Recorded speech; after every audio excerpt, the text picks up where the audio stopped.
I'm very excited to be joined by the hockey analyst for the NHL Network. I'm used to seeing him on my TV, but it's nice to have him face to face, I guess, through the computer on Zoom. But I want to welcome to the show Mike Kelly. Mike, it's good to have you here. How's it going?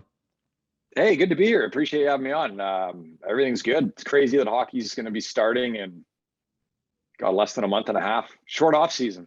Well, I was going to ask you about your off season too, because I know for the media people, there isn't really an off season. So have you gotten to do anything this summer? Oh yeah, no, it's like you say, it's busy even after the cup gets handed out. You get free agency and draft, and there was an expansion draft this year.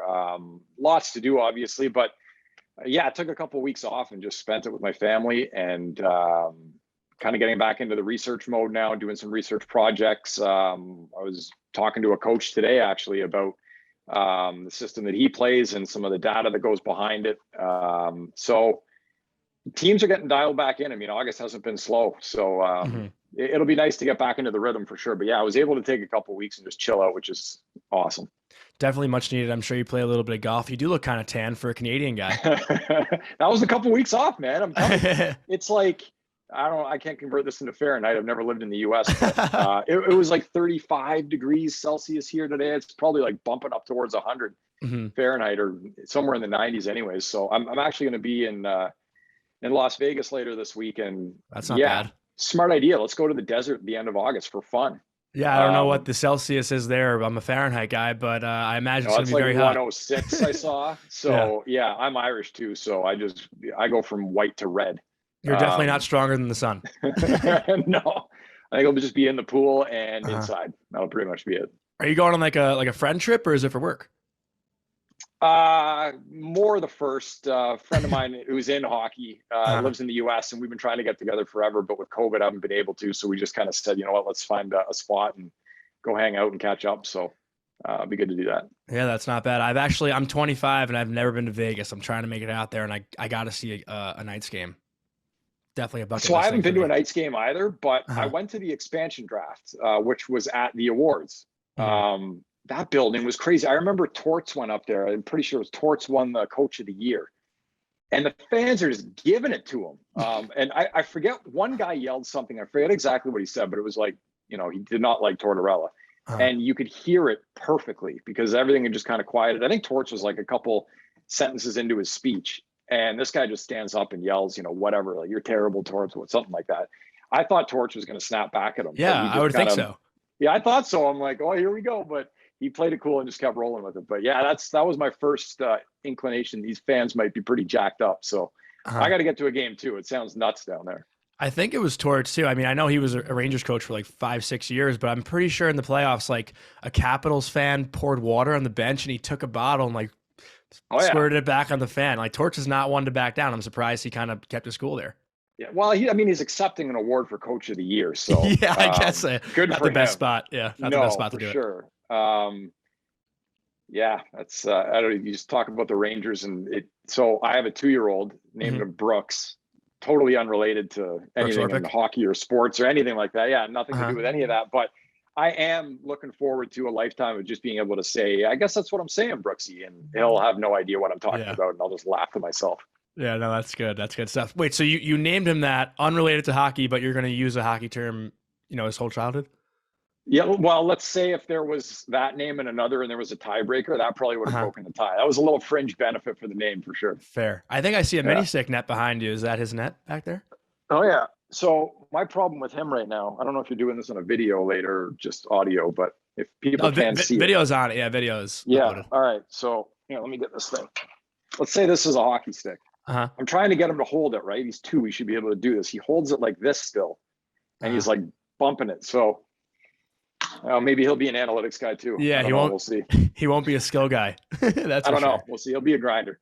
Well, I guess speaking of analytics too, because I've had Shayna Goldman on here before, who's a big Rangers analytics. I'm not sure if you're familiar with her. She's great. She is awesome. I mean, she basically like invented the hockey gift game from everything I've seen on Twitter. I'm a big Twitter guy. But I'm curious about how you kind of got started in hockey analytics because, growing up for me, I've never really heard of, analytics being a part of hockey. I feel like till, 6-7 years ago, maybe. It's definitely relatively new to our sport. Yeah, your timeline's, not too far off. It kind of popped in the mainstream, I think, around then. I'm not a facts guy, so. No, all good. So how I got into it. So I went to school of broadcasting communications, and my aspiration was to be a sportscaster, and started working at TSN when I was 21. Worked there behind the scenes for a while doing different things. Fortunate enough, I became a Sports Center host. And that was my dream job growing up when I was a kid. I was like, I'd love to sit in a suit and talk about sports. Like I'd watch these guys on TV. I'm like, that's a job. Yeah. So yeah, I'll do that. So, and then I got to do it, which was amazing. And, funny thing happened is that, and by no means do I mean like, oh, I did it and I mastered it and now I'm out, because there's a million people way better doing that job than I ever was. But I did it, and it was kind of like, I had this kind of feeling of, okay, like I did what I wanted to do, as opposed to, I'm here and I want to do this forever. And it'd be a great life if I was still doing it. Like, don't get me wrong about that. But I was doing it, started working at the NHL Network and doing some hosting there as well. And then I started doing some kind of hits talking about stats as well. And ended up getting connected with an analytics group and went and worked there on a contract for a little while. And that's where I really got kind of every day into this type of work. It was a private analytics company. Shortly after, I joined SportLogic, which is an analytics company based in Montreal. Work with 25 plus NHL teams, data supplier to the Swedish Hockey League, work in other leagues as well with other teams. Really the number one sports analytic company in hockey in terms of what we cover and who we work with, and in terms of our technology, which is most important, I would say. So I've been there for a little over 5 years now, and working there, I get to work with such an intelligent group of people. We work, like I said, with a whole bunch of teams. We work with agents. We work with the media, which is where I'm focused in. So that's kind of how I got into it. It wasn't really a plan, but I remember I'd be sitting at the NHL Network and hosting a show and talking to Kevin Weeks or Ken Danico or Craig Button or whoever it is, and wanting to, add a little more to the conversation than just, oh, okay, great stuff. When we come back, we're going to bring you blah, blah, blah, right? Yeah. I'm not pretty enough to just get by on my looks alone. I got to bring some more jam to the table. So that's when I started getting into the stats stuff. I thought, they'll talk about their playing experience and kind of the way that that's done, and maybe I can throw in some interesting stuff on the other side. And it just built from there. Yeah, I mean, it seems like you kind of created your own job, because as far as I remember, there was no one really doing what you did for the NHL Network, a couple of years ago. Yeah, no, that's true. It's I think I'm going into my third or fourth season there. Third, kind of really doing a lot of what I do now. And the media is a bit of a different animal. Like the stuff that the teams are interested in, the agents, the people in hockey, is a lot more in depth than not only what's being done in the media, but what people even in the media care about. Nobody listen. You don't want to know what the Rangers' success rate is dumping the puck in on cross ice dump-ins. Like, who gives a shit, right? Yeah. In the media, it's a bit of a different animal, where it's not always the most important thing. It's not always the biggest signal to success that people honestly care about. It's storylines, and it doesn't mean it's fluffy, but people want to know pretty simply, is my team winning? Why are they winning? Is my team losing? Why are they losing? Is my favorite player playing well? Why is he not? Whatever. It's pretty straightforward. So what I try to do is add context around a lot of the analysis that just exists anyways. And I kind of view it as there's two ways to do it. There's number one, where you can add to something that's being talked about, a big story, right? If Mika Zibanejad's got 10 goals in his last 7 games, that's a story. We're talking about it. So what can I add to that? And the second thing is the story that people aren't talking about that I think they should be. And maybe that's, the Rangers power plays 0 for 20. But I know that they're doing a lot of really good things that they were still doing before. So I can say, you know what? No, they're not struggling in the power play. Pucks aren't going in for them. Watch them flip it around in the next couple of games here. And more often than not, they do. It is funny that you kind of use the cross ice dumps as like an example, because that actually could be like a big statistic. It could be. No, I mean, I don't pay attention to it. If you want it, then I'll do it for sure. No, I don't pay attention to it, but I know, like, I've played for coaches who, like, they're very hard on that stuff. And growing up, I never really had stats about like face-off percentage or anything like that till I kind of got to college. And then there was heavy shifts and all these kind of things. Like I would get a pamphlet of like 4 pages of things that I did wrong after a game, and I didn't even know half of them. So, it's just crazy how far the game is kind of transformed in that analytical, phase and era. But I mean, did to you me, get packets saying what you did right? Yeah, we got like a good column, bad column, and I was usually in the bad column, but that's why I'm doing podcasting now and not playing. At least you were in a column. I had no columns, so exactly. Well, I was going to ask you, you must have played growing up? Did you have aspirations to play in the NHL? Oh, well, like playing road hockey when I was 7, wearing a Kings jersey, thinking I was Wayne Gretzky. Yeah, It was funny actually. I never even imagined being Gretzky growing up because he was too good. Like, isn't that weird? Like, I remember I loved Bure when I was a kid. I liked Pat LaFontaine. I would never pretend to be Gretzky because I'm like, I can't be Gretzky. That's just ridiculous. I can be Pavel Bure because that's normal. But no, I played, I think Pee Wee A was like, I was a goalie and, just competitive, but not really. By the time I got to like Bantam, I was much better at baseball. And so then I started to focus a lot more on baseball. I played that until I was 18 and threw my arm out. I was hoping just to go to college. And I guess, baseball isn't nearly as big in Canada as it is in the US. So I played in what you could probably call a level that would be like junior A hockey, the baseball version in Canada. So, pretty good, but never going to play in the big leagues or anything. But yeah, I kind of geared more towards baseball as I got older. Well, that's kind of interesting too, because I know the MLB Network and NHL Network are the same studio, right? That's kind of cool. Dude, I feel like I should be over there talking ball, but they don't want that. They're like, no, we're good.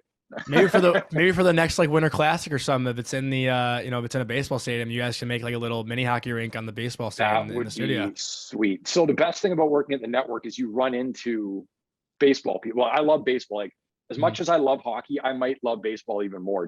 And I still play it. Like I go out in the field and it's just like I get something I don't get from hockey. I love it so much. And so I'm down there. I've run into Jim Thome down there. I'm just like, oh my God. Here's a good one. Derek Jeter and Larry Walker get announced to the Hall of Fame. I happen to be at the studio. So I'm in the makeup room with Mike Johnson. And in comes Larry Walker and Derek Jeter. And they're wearing their Hall of Fame jersey and they're getting their makeup done because they're going to go out and do an interview. So we get bumped out because it's like, here come 2 Hall of Famers. Like I'm literally like, get out of the chair. Walker sits down. So I'm standing around and Jeter's there. I don't get starstruck. I'm not starstruck really, but like I had no prep time to be thrust into a situation where there's like 8 people in the room. I end up right beside him and he's like, hey man, how's it going? I'm just like, whatever. Like, and then, so he's like, yeah, like, what do you do? I'm like, oh, I'm a hockey analyst. I work at the NHL Network here. He's like, that's cool. He's like, man, I don't know anything about hockey. And I'm like, I don't know. I started talking about like scoring chances, just something completely ridiculous. And about 10 seconds into whatever the hell I'm talking about, I realized this guy doesn't give a shit what I'm talking about. He doesn't care at all. But he's like, so I would kind of like excuse myself. I was like, all right, nice to meet you, whatever. And then I go back, I'm in like my little office area doing my work like 10 minutes later. And he comes walking by with the rest of the group. They're getting a little tour.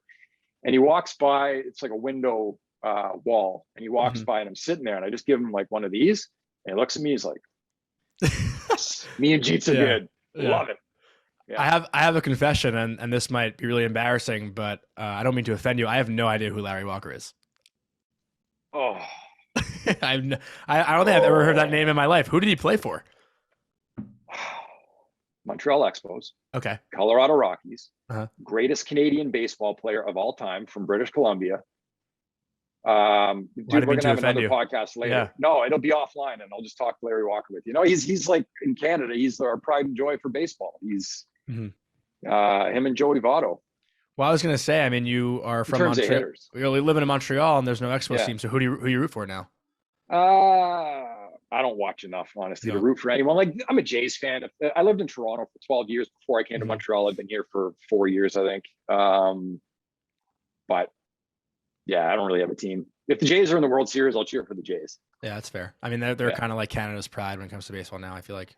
Pretty much Canada's only option. So yeah, I'm not a huge I'm a Mets fan, but like kind of fake. I was a Mets fan when I was a kid, and now I like pretend to be a Mets fan again because the same thing though. Like if they got to the World Series, you'd be go Mets, right? Yeah, well, it's funny. I was listening to Pardon My Take. I don't know if you're familiar with that podcast. Yeah, The football guys, and they were talking to, I think it was either Trubisky or Josh Allen, and they were saying how Buffalo is like a we town, which means like, if a team is doing well, it's we did good, we won last night, we lost last night. So that's kind of what yeah. I consider myself to be as a Mets fan. I say There you we, go. but I don't really mean it because I don't really care if they win or lose or not. I Um, hear you. yeah, I always hate the argument like you can't say we because you're not on the team, right? If you're a yeah, fan, like you're a fan. You know what yeah. fan's short for? No. Fanatic. Oh, well, I knew that. Fanatic. Yeah, I knew that. You're allowed to say we. Well, that brings me to an interesting point because I do want to talk about Henrik Lundqvist. He just retired this past week, and Yeah. I hate when people say that Henrik Lundqvist will not be one of the best goalies of all time because he never won a ring. Like, I think that's the stupidest argument in sports. Like, along with the GOAT conversation in the NBA, like the ring conversation. I mean, if that's an argument, then why is Corey Crawford not considered one of the best goalies? He won 2 cups. Like, is Corey Crawford better than Lundqvist? Like, that's not the case. So I want to ask you, like, where does Lundqvist rank in your, goalies of all time list? Because for me, he's easily Yeah. top 5. Oh no, I'm gonna hard disagree with you on top 5. Fair enough. But yeah, I think it's a garbage argument too to say he's not one of the best ever because he didn't win a cup. Yeah. He's a hockey. That's the worst argument in hockey, for hockey, I should say, because it's such a team sport. Mm-hmm. You know how many great players never won a Stanley Cup? You think Joe Thornton's not a great player? He's never won a Stanley Cup.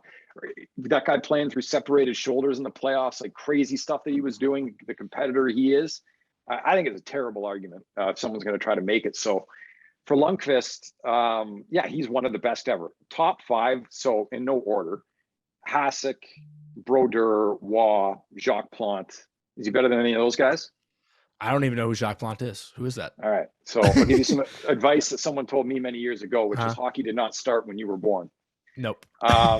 Jacques Plante was he invented the goalie mask. Okay. I'm sure I've seen like a thing on NHL Network then about him, but I just didn't. Yeah. No, he, like, in terms of performance, he's one of the best ever. And he's definitely top 5, I would say top 4.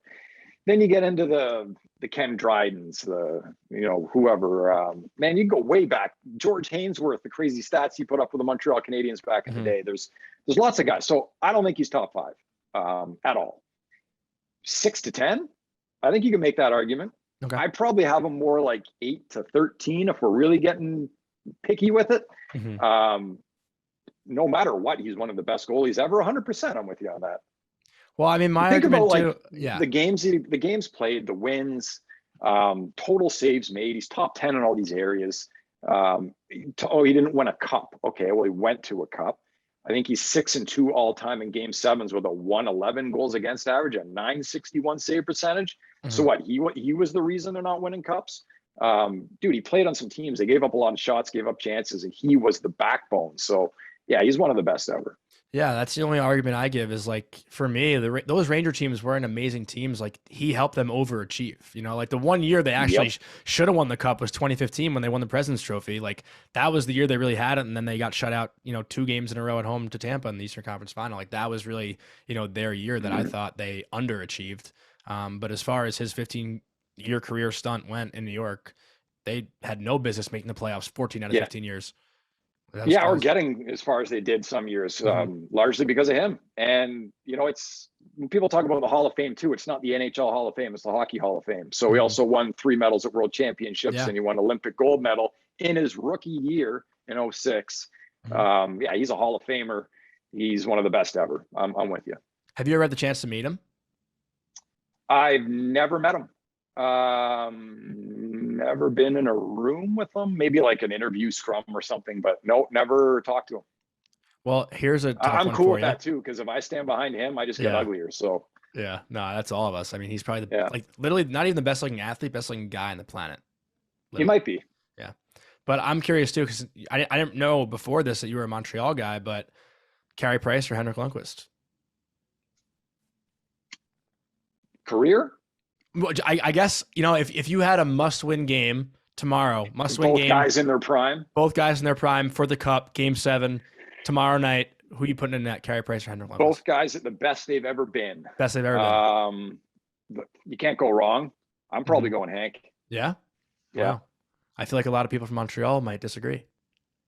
I'm not like from here. I'm not a Habs Fair. fan, born and raised or anything like that. I Fair. live here. I moved here when I was 34, 33. So, yeah. Well, look at what Price has done the last 2 years in the Yeah. playoffs. He's still got it, man. Yeah, no, he definitely does. And he's not going to play this coming season, right? I think he's hurt. He's out for the year, I'm pretty sure. I thought. No, he's not out for the year. Oh, he's not? Oh. Weber's out for the year. Yes, Weber. Yeah, not Price. Well, I guess, that kind of brings me into this next topic. But for you, what was the biggest story this offseason? Because, I mean, there was a lot of, at the start of the offseason, there was a lot of action, and then it's kind of quieted down for the last couple of weeks, maybe a month. But for you, like, what's the standout from this offseason? There's different things you can pick. I mean, there's a new team. That's a big one. I think what just jumps out to me is how much money defensemen have gotten on the market. And I worked on a contract with an agent who did sign a player and is also looking to sign a player. And one of them is a defenseman. Worked on a contract negotiation with another agent who signed a defenseman as well. And the texts I would get are hilarious. It's like, did you see what that dude signed for? Like, that's a great comp. We're good now. But other GMs are saying, yeah, we're not using that guy as a comp because that's crazy. Some defensemen, yeah, they got big money. Like Seth Jones got 9.5 long-term. I like him more than probably most people in analytics. I guess you hear a lot of analytics people saying he's not that good. He's a number one defenseman. You're never going to convince me he's not one of the 32 best defensemen in the league. He is, and there is analytics that support that as well. But he's not as good as I think, maybe some traditional hockey people who say he's an elite defenseman believe. But that contract, there's no way that ages well. And if you're Chicago, I could justify it in one way. And that's, you think you're ready to win a cup in the next couple of years and he can help put you over the top. Go nuts. Deal with a bad contract later. They're not ready to win. So I don't get that one. Yeah, that's something that stands out to me. There's a lot of D that got paid a lot of money. Well, speaking of D that are going to get paid a lot of money, I know you talked about it the other day. Adam Fox, who I talk about every episode, a good friend of mine, grew up with him. I know you quote tweeted, the video of your breakdown saying he's probably the smartest defenseman in the NHL. And I've been saying it for a long time. I've seen him at every level of his career. And, there was never a doubt that for him, it was always his smarts and he was never the fastest, never the strongest. But for you, what are you expecting of him going to the season? Because I know a lot of people might have thought that it was a fluke, but I think he's only getting better each season. I think he'll be in the Norris conversation for the next 8 years. At least. So you know him really well. He's a good friend of yours. I don't know him. I never met him. Is he smart? Yeah, very. I mean, he went to Harvard. Yeah. But like your buddies growing up, he's one of the smartest dudes in your crew. Yeah, for sure. Yeah. So that's what I got from the information I looked at and from watching him play as well. Is this guy? He doesn't panic with the puck. He doesn't make mistakes. Very under control. Even suck guys in and then, put it around them, make a pass, make a play, make a guy miss. And that stuff, like you would know this playing high level hockey too, but when you can set your teammates up to be in a good spot, man, that makes it so much easier on everybody, right? Not just, I've got the puck, I'm going to whip it to that guy, and now he's got it, but I'm going to draw a guy in and get it to that guy. Now he's got more space. He seems like somebody who's able, that's just kind of natural for him. Yeah. And to be able to do that as a young D, like I know he's not necessarily a young guy because he played a few years at Harvard, obviously. And, but in terms of NHL experience, he doesn't have a ton of it. And for him to be that composed, and he's got the skill, obviously, to make the plays he's trying to make. Some of the stuff I talked about in the segment I did with the NHL Network, it was just all focused around his intelligence, how much he has the puck, which is a ton, how often he's still able to make plays and successful plays with the puck, which is some of the things we measure at Sport Logic. And that to me speaks to hockey IQ. Like you have to have the ability for not only your brain to compute it, but to actually do it. He's got both. And it's like a goalie that faces a ton of rubber. For him to have a really good save percentage, you just think there's some mental, physical fatigue there. He's got the puck so much. Only Quinn Hughes had it more on his stick this past season among defensemen. And he's still making great plays at the highest rate of any, big minute D in the league. So yeah, I'm with you. This was not a fluke. I think if anybody's watched him enough over the last few years, different levels, you've probably seen him more than me even, that this guy's the real deal. Yeah, 100%. And I actually meant to bring up Sport Logic because I just haven't brought it up in the interview yet. But I'm so curious too, because those statistics, like the successful plays, like your segment, I didn't even know that was a statistic till yesterday or 2 days ago, whenever that clip came out. Yeah. At Sport Logic, like how many people do you have watching an NHL game every night that are kind of monitoring these different things? Because it's got to be out of control to keep track of everything. The fact that there's even, I used to marvel at NHL and NBC when they would have the time on ice on the TV. I'm like, how is there someone doing this? I never understood Yeah. it. So for us, there's a human element to it. Obviously, we're a tech company. Like our tech is some of the best in sports. It's certainly in Canada, if not in the industry as a whole. We take in broadcast feeds of games and have a computer vision tracking system that, and through machine learning and AI, but the machine learning component, it learns who the players are and automatically detects what they're doing on the ice based on the algorithms that it's fed. So, Adam Fox will be out there skating and we'll identify him by the number on his back. But as the technology grows more and more accustomed to seeing that player on the ice, they know which way he shoots, they know his body movements. It can detect him in other ways, the same way that you'd watch Panarin and you don't need to see the number on his back to know it's him, right? Yeah. So flow. Yeah, there you go, the leg kick. So there is yes, there's obviously very smart people that work there, people that I just marvel at, that work in all different kind of areas of our group, whether it's on the dev side or the machine learning side, the pro side, whatever it is. So they got a lot of people, but a lot of it's done through the technology we have also. And it's really cool to be able to see literally like 10 times the amount of data that the league itself tracks and go through it in real time as games are happening, and then be able to offer that analysis at a place like the NHL Network. I always think about like where this game is headed, like the future of it, and I already like picture virtual reality goggles watching an NHL hockey game with like kind of with like that. If I don't know if you played like NHL on Xbox or whatever, but they have like that on ice trainer thing, and I just like imagine watching the game with all that shit going on in the background. That'd be crazy, Yeah. So Yeah. that's one of the things though with like the media aspect, and I work with a lot of different analysts and producers and hosts at different networks through Sport Logic, our media partners. It's like, how do you get this stuff on TV in a way that's not gonna Distract, piss you off? Yeah. Right. If you're a guy that doesn't really care about analytics, but we know, hey, we can tell a cool story with this. How do we do it in a way that you're just like, what I say all the time is the best way to use analytics in a broadcast, even in media, is in ways where the audience doesn't even know they're getting analytics. Yeah. When you can say, hey, here's Artemi Panarin. Why does he have so many assists? Well, look at how many times he completes passes into this high danger scoring area on the ice, whatever. That's what drives all of his assists. Boom, show a couple of video examples. You're like, oh, cool, I get it. He's really good at doing that thing. Yeah. And then he'll do it because that's what he does. And then that's where I feel like, and I get great comments back from fans when I put some stuff out sometimes. I mean, hockey fans, not myself. I'm not that egotistical. But when they'll say like, hey, like before the game, you said to watch for this thing, and like they did it, or I saw that player do it, or that team, and they kind of feel like they're being taken behind the game a little bit. That's the power of this stuff. And I think we underestimate in the media the intelligence of the viewer sometimes, where it's like, you know what? Yeah, they'll understand this and they'll think that that's pretty cool and we can do more of this. But we're still baseball, it's everywhere. Like basketball, you see it, football, you see it, pro football focus. This stuff's everywhere else. And we're getting there. But I don't think it's on the fans at this point. I think there's a lot of fans that they don't want charts and graphs and stuff, but you want to see cool shit. You want to see, like, tell me why Matthew scores so much. Tell me something about his shot. Like, tell me where he shoots from. We can do all that stuff now. We're doing it with our partners, and it's growing, which is great. But I think we can still move forward from where we're at. It's funny. The thought that was going through my head when you were describing all that is just like one day fans like understanding power plays and not screaming at the fucking home team to shoot every time they just cross the blue line on a power play. So I'll tell you one of my pet peeves. Okay. And I hear analysts that say this all the time. It's like, say a power play is over 20. What do the power play need to do to start scoring goals? Pucks on net. Get some shots on net, get some traffic. Might need to get a dirty one, but someone puts a stick in the garbage in the locker room. Yeah.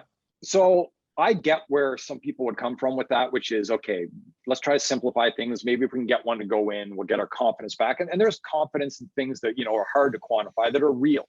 So I get it. But there's no power play in the league that's good because if they throw a shitload of pucks on net. Yeah. That's an ineffective strategy. It's a low percentage strategy. Maybe Ovechkin. So why is that? So Ovi can do it. Ovi can maybe him. Farther out than most people. Uh-huh. But even that power play is great because they've got Carlson at the top, and you have to respect his shot. And then they've got Backstrom and Oshie and Kuznetsov who can work a triangle. Yeah.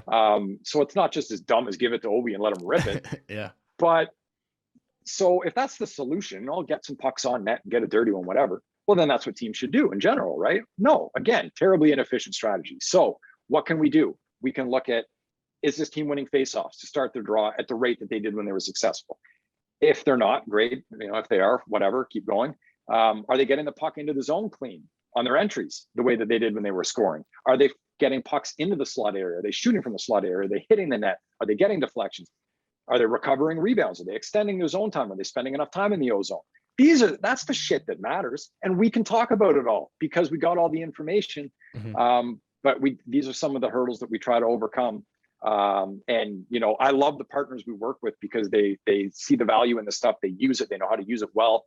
And again, I think you as a fan would probably rather hear, you know what, the Rangers, when they were scoring on the power play, were doing ABC, and this has gone down, this has gone down, this has gone down. That's how they get back to scoring, as opposed to get some pucks on that.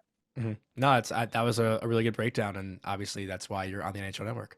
But I do have one more question for you. I'm going to kind of put you on the spot here. I know it's a little early to be asking this kind of question. I actually probably jinxed him. I predicted Jack Eichel was going to win MVP last year, and we all know how that turned out. But who do you predict to go into this NHL season as the MVP at the end of the year next year? So that's a great question. I know it's super early, but everyone's got their guy going into the year. I feel like early. Yeah, dude, I'm not going to say it this year, but just to your point, I'm a big Eichel guy. Like whatever people think of him as a player, I think I've always said this from the time he was a rookie. If you think he's a star, I think he's a superstar. If you think he's a superstar, I think he could be one of the top 5 forwards in the league. And he's got to come back from some stuff here and get some things sorted out. But a year ago, I wouldn't have hated that pick. I'm with you. Yeah. Thank you. Yeah, no problem. This year, it could be Austin Matthews because he could I think he'll win the Rocket again. Like the guy scores like nobody else in the league right now. McDavid, if I had to put money down, just because they'll score 150 points. So that's the cop-out answer, though. That's the cop-out answer. I'm going to give you some other guys that I think could bump it up, though. Kucherov could do it. He's back healthy playing with Point. And Point is a rock star on his own. So Kuch could do it maybe. Maybe outside shot Pasternak if they get things going in Boston on that line. That's a good pick. Well, is he going to be playing with? Oh no, he won't be playing with Taylor Hall. But on the power play, he'll be with Taylor Hall probably. That could help out a lot. Yeah. To win the MVP of the league, you really got to score a lot of points, whether it's kind of fair or not. So I just think about guys that could do that. Like, I wonder if Patty Kane or Geno Malkin still got one more monster year in them. Geno puts up a lot of good kind of under the radar analytics. And I thought he could be a guy that could be a top 5, top 10 scorer last year. He misses some time here and there. So I wouldn't pick him to be MVP or anything, but maybe one of the old boys like Crosby too could squeak in there. Obi can just go nuts. But those would be all the guys I would think, I guess, are in the mix off the top of my head. Leon could do it too, right? Because if he's riding shotgun, that power play is so good. They pile up so many points. He could do it. Would it be crazy to think a defenseman could win MVP in the next? I mean, I don't remember the last defenseman that won MVP. I can't even think of. I think it was Pronger. How long ago was that? Like 10, 15 years ago? Oh, more than that. What year was that? Was he on St. Louis at the time? Yeah, I think so. I should know this, but we're in the middle of August and I am. Oh, yeah. I knew I was putting you on the spot. Vacation.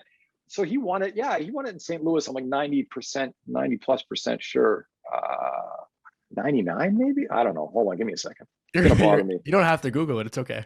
No, I do. I know you don't want me to because like no one watching this podcast cares about me Googling something. No, it's totally fine. But I was just getting at. But I'd love Adi to win it. I'd love Adi to win it because again, I think it should go beyond points and. There are defensemen that are so valuable to the team. Like Victor Hedman in his best year, he won the Hart Trophy in 99-2000, so it was pretty close. Okay. That's 21 years since a defenseman's won the Hart Trophy. That's pretty crazy. Yeah. I mean, Bobby Orr did it, and that might be it. So it doesn't happen often. So yeah, no, I love it because I think like, first of all, you're playing your top D, you're playing 25 to potentially 25 plus minutes a night. Watching Victor Hedman at his best, the way he can control a game in all three zones, why couldn't he win an MVP if he's at his best, which he wasn't this past season? He was a little banged up, but I love the thought. First of all, I love the thought of a goalie winning it potentially, if it's warranted, right? Like, I don't get hung up on if a guy's team made the playoffs. Do not care. Don't care. Like, Adam Fox was the Norris Trophy winner this year, clear as day to me. And they didn't make the playoffs. So what if they squeaked in? What if they had a few more points? That's going to tip the scales. I don't understand the argument at all. And the best part is, as well, this is the part that kind of bothers me about awards voting, is voters, nowhere in any award voting description, and the criteria is laid out very clearly in what it should be for each award. Does it say pending their team making the playoffs? This is something we've manufactured as a hockey society over the years. Can it break a tie? Maybe, I don't know. Sure, I guess it should mean something potentially, but I don't agree with disqualifying a guy for a Hart or a Norris or whatever if his team didn't make the playoffs. Well, I'm going to kind of piggyback off that. And I always said about Adam, I was like, if anything, it kind of helps his argument. He's that good on a team that didn't make the playoffs. I think it kind of, in a sense, gives them a little of an upper edge if their team doesn't make the playoffs and they're putting up those kind of numbers. That, to me, holds exactly as much water as the team had to make the playoffs argument. You got to argue it both ways, right? Yeah. No, I completely agree. I'm going to wrap it up, but I want to like shoot the shit with you for like another 2 minutes after we record. But I just got to say, thank you, whatever. So just don't hang up. But some people just like, when I wrap it up, they hang up because they think like, that's it. I'm not going to like talk and say thank you, but I just want to be clear. I've learned from that mistake. So I'm just going to wrap it up. No, I'm definitely going to hang up on you anyways. So yeah. Now I just made it worse.